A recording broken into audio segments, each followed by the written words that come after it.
यहाँ ध्यान देना, a dot b equal to आपको हम पढ़ाए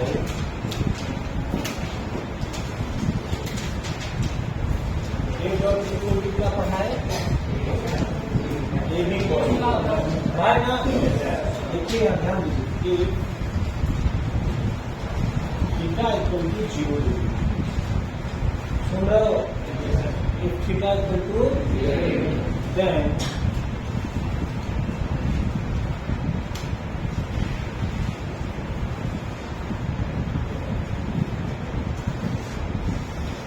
ठीक है,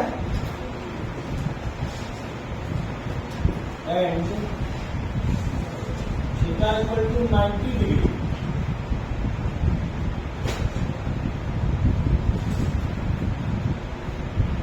होगा पॉसिबिलिटी का वैल्यू 0 ना होगा।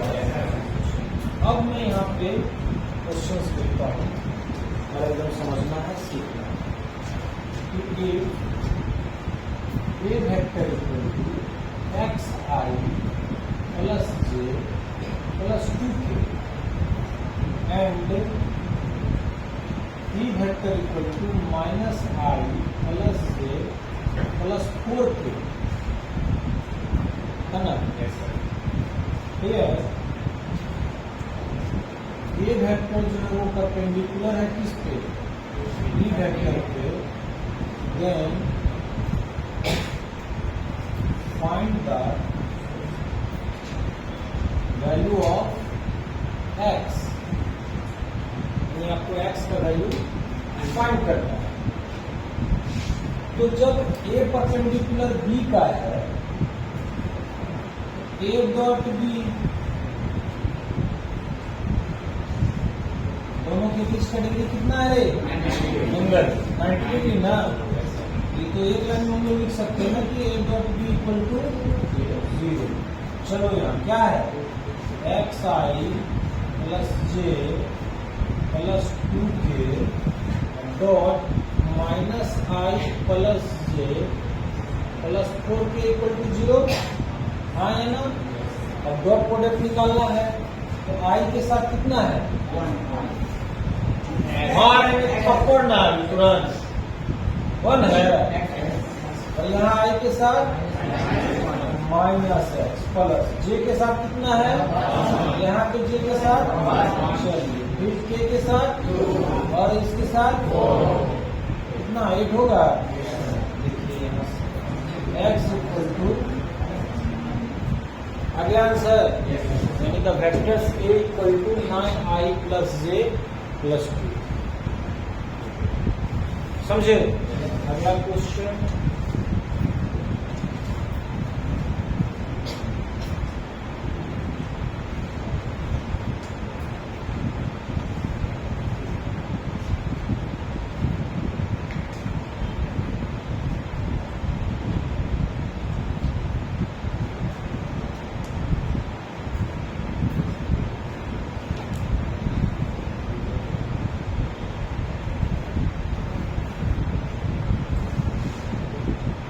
वेक्टर परपेंडिकुलर है बी का,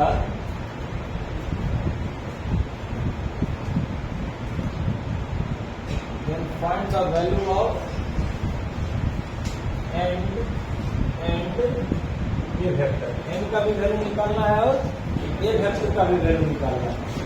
तो जब भी आपको अकॉर्डिंग टू क्वेश्चन यहाँ ऐसे सॉल्व करेंगे कि ए के बारे में क्या बोला है, ए जो परपेंडिकुलर है बी पे या बी परपेंडिकुलर है, direct a dot b equal to a dot b में एक लाइन में लिखूं n और 4 कितना होगा, n माइनस 1 और माइनस 1 माइनस n माइनस 1 नहीं होगा। चलो फिर देखो यहाँ पे के 4 और ये 2 कितना है 0, 4n minus n plus 1 a equal to 0 नहीं बोला रे, n इक्वल टू माइनस 9, हाँ है ना, n equal to minus 3, a vector equal to minus 3i minus 4j plus 4k आया। देखो यहाँ पे माइनस 3i और यहाँ पे माइनस 3 और माइनस 1 तो माइनस 4j प्लस 4k, समझ में आया। माउस भी कर रहा है। अगला question,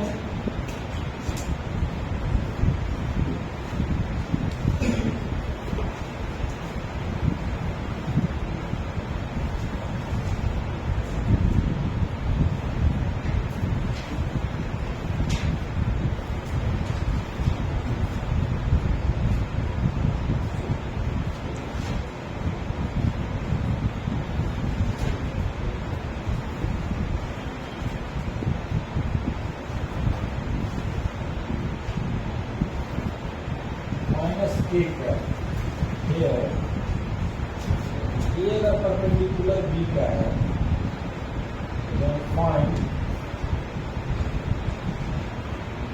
the value of and A vector. हाँ है ना, ठीक है, एकदम आसान है। कैसे बनाओगे? You know that A vector अगर आपका B वेक्टर के परपेंडिकुलर है then A dot B equal to 0। A dot B करते हैं A equal to n square और यहाँ पे -1 और -n²। फिर चलो यहाँ पे n-1 और यहाँ 2 है तो +2 into n-1। यहाँ पे देखो 4 है और यहाँ -4 equal to -n² + 2n -2 equal to 0 होगा ना। चल यहाँ से देखा -n² + 2n -6 इक्वल टू अगला step n² - 2n + 6 equal to 0। कैसे बनेगा ये? चलिए n इक्वल टू -3 ± रूट अंदर -2b² - 4c into 1 divided by 2। देखो यहाँ पे 2 ± 4 -24 डिवाइडेड बाय 2 ± यहाँ 20 -20 ना बटा 2। अभी तुरंत तुम लोगों को सर पढ़ा ही नहीं है। 20i/, लिख दिए, घबरा गए। रूट अंदर -1 equal to i। Complex number पढ़ाएंगे ये आयोटा। अभी और भी हम लोग बेसिक पढ़ना है मैथ्स में। अब ऐसा जरूरत पड़ गया तो लिख दे रहे हैं, क्वेश्चन थोड़े लिखते हैं कि जो पहले से आंसर बताओ जो आए लिख। देखो यहाँ पे ध्यान देना है। तो यहाँ से 2 कॉमन लेंगे, 1 ± रूट 2 प्लस क्या 2√5 आएगा यहाँ या ना। चलो 1 ± √5 आएगी। आप तो इसके जगह पे यूज करोगे, एक बार क्या वैल्यू यूज करोगे? n इक्वल टू या तो 1 + √5i या n इक्वल टू 1 - √5। समझ में आया? तो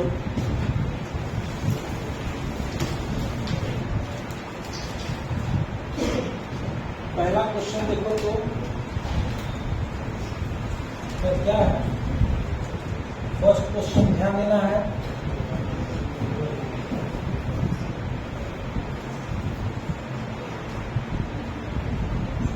A dot B dot C। देखिए A dot B यहाँ 2 और यहाँ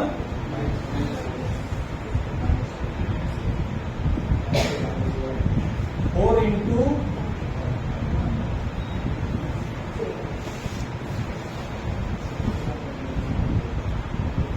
प्लस -1 into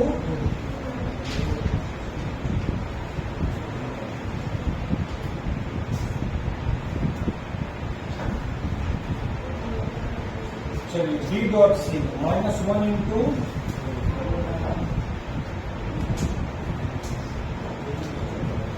चलिए फिर देखिए 1 into प्लस अब देखिए 2 into, ठीक है,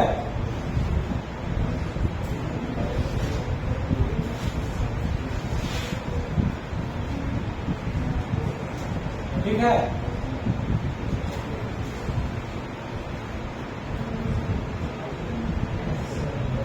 आया है कैसा? किसको किसको आया? कौन कौन लोग अभी तक बनाए नहीं हो? क्यों नहीं बनाए हो? तुम लोग क्यों नहीं बनाई है? क्यों नहीं बनाई हो?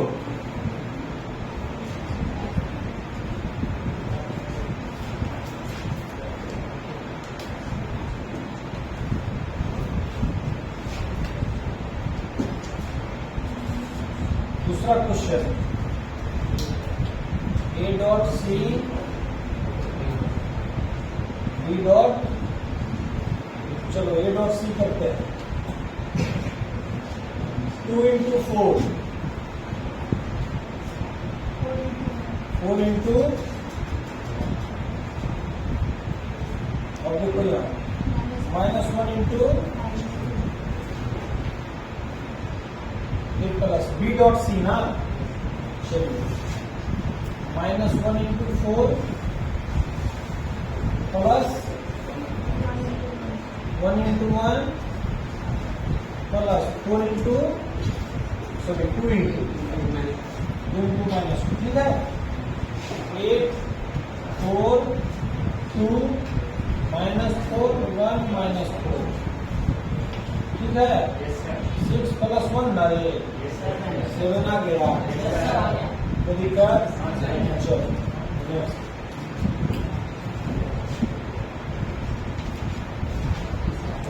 आसान क्वेश्चन भी नहीं बना रहे हो तो फिर तो तुम लोगों का मुश्किल है। प्लस, ठीक है। अब ए प्लस बी पहले करेंगे ना, कर रहे हैं, देखो तो 2i माइनस आई, चलो 4j माइनस के 2k डॉट सी वेक्टर कितना है, 4i माइनस 2k है ना। चलो कर दो 4 into 1 1 into 4 1 into 4 5 into 1 1 into -2 4 plus 5 minus 2 9 minus 2 सब का वैल्यू 7 ही आ रहा है। ए डॉट बी प्लस सी है ना, नहीं ना है, नहीं बोल रहे हो? चलो देखो यहाँ पे ए का value how much, 2i 4j minus, bracket start करते हैं बी प्लस सी ना, देखो -i और 4i 3i, चलो फिर उसके बाद j प्लस j और 2k और -2k 0k, देखो 2 into 3 4 into 2 -1 into 0 6 plus 8 14, तो दिक्कत,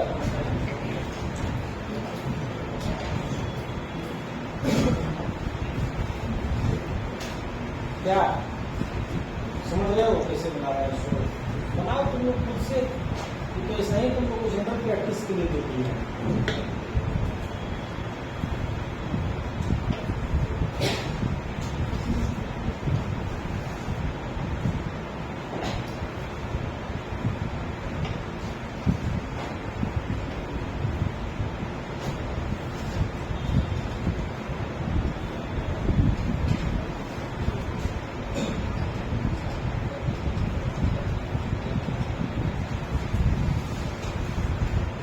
आगे बताओ,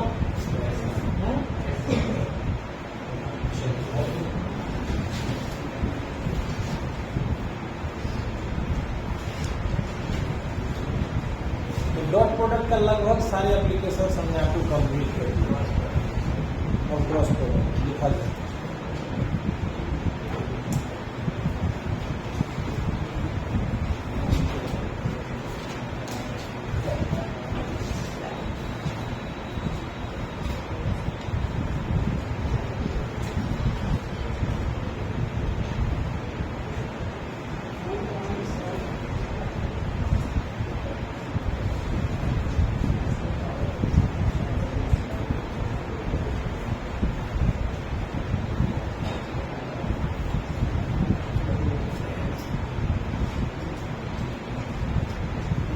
ध्यान दो प्यारे बच्चों यहाँ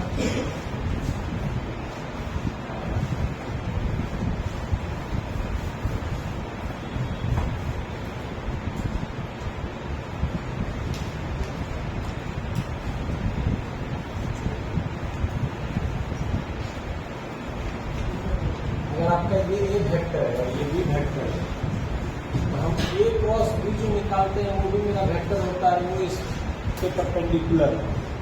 तो ये वैल्यू होता है आपका ए क्रॉस बी, और ये नया डायरेक्शन आपको मिलता है इसमें एन का। इफ हाँ ध्यान रखना है, if a vector represents Y axis, so x axis, b vector represents y axis, then a cross b will represent by z axis. समझ गए? इसको मिटाओ।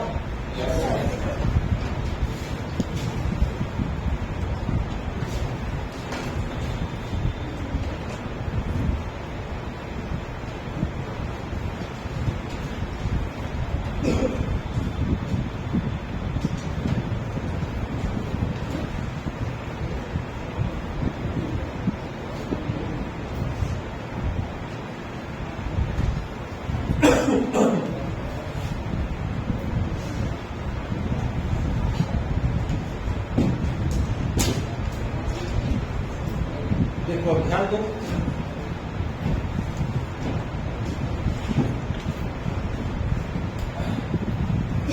अब यहाँ पे हमारा सबसे पहले आता है डायरेक्शन का मामला। ये देखो यहाँ पे ए क्रॉस बी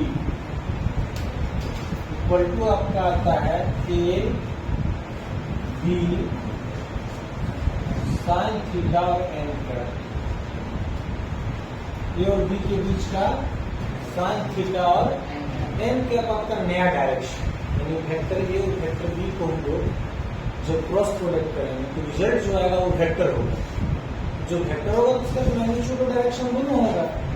तो मैग्नीट्यूड को आपका modulus of A modulus of B और साइन थीटा लेके डायरेक्शन क्या देगा, एन कैप देगा। ठीक है, अब आओ इसको हम लोग सीखते हैं ऐसे। एक हम लोग सर्कल लिए एंटी क्लॉकवाइज में, यहाँ लिख दिए, यहाँ लिख दिए आई जे और एंटी क्लॉकवाइज में। ठीक है, चल ध्यान दे तो आई क्रॉस जे इक्वल टू के, जे क्रॉस के क्रॉस आई। एक बार पहुंच गए, अब उल्टा चलो, आई क्रॉस के माइनस जे, के क्रॉस जे माइनस आई और जे क्रॉस आई, क्लॉकवाइज में माइनस। चलो इसको हम लोग राइट हैंड से निकालते हैं ऐसे, तीन फिंगर को हम लोग स्ट्रेच किए, ठीक है ना, perpendicular mutually perpendicular each other, three fingers of right hand stretch mutually perpendicular to each other. Then central finger represents I cap, thumb represents J cap, and first finger represents K cap. Listen, I यहाँ दिखा देते हैं, इसमें सही रहेगा ना, मुझे देखिए है ना। I इसको माने है सेंट्रल फिंगर को, थंब को माने है J और फर्स्ट फिंगर को माने है K। I cross J equal to K, J cross K equal to K cross I equal to, उल्टा चलो, I cross K equal to minus, K cross J equal to minus, J cross I equal to minus. इसको right hand इसके ऊपर। अभी हम आपको vectors का axial vectors मैंने नहीं बताया। आप लोग कभी ऑब्जर्व किए होंगे कि जब हम किसी चीज को क्लॉकवाइज में अगर नट बोल्ट पे अगर नट को हम लोग मूव कराते हैं तो वो डाउनवर्ड डायरेक्शन में जाता है, और जब एंटी क्लॉकवाइज में करते हैं तो वो अपवर्ड में आता है। क्लॉकवाइज में टाइट होता है, एंटी क्लॉकवाइज में वो खुलता है, लूज होता है। ऐसा फील किए हो? तो चलो भी अभी सब बताना है, सब बताने के लिए बच्चों तो बोलेंगे right hand screw rule. Right hand screw rule में क्या है, तो जब तुम क्लॉकवाइज में चलते हो तो वो डाउनवर्ड में जाता है, तो क्लॉकवाइज डाउनवर्ड, तो जेड एक्सिस तो आपका perpendicular to the plane directed inward ना, अगर हम लोग यहाँ पे इसको x कह दें, इसको y कह दें, तो z तो इस पे ये है और माइनस z कहाँ inward minus z clock wise में जो हम लोग चलते हैं तो पेज इनसाइड जा रहा है ना, तो माइनस समझ गया। एंटी क्लॉक वाइज में तो देखो एंटी क्लॉक वाइज में अपवर्ड, क्लॉक वाइज में, इसीलिए यहाँ पे माइनस और प्लस का सिंबल का कहानी। फिर से ये x ये y, तो z पॉजिटिव किस पर परपेंडिकुलर ना। अब तुम इस पे पेंच क्या किया कि क्लॉकवाइज डायरेक्शन में तुम कसना शुरू किया, तो क्लॉकवाइज में तो इनसाइड ना, तो z इनसाइड तो नेगेटिव में ना है, आउटसाइड में पॉजिटिव है। जब तुम इसको एंटी क्लॉकवाइज किया तो ये आउटसाइड, समझ गया।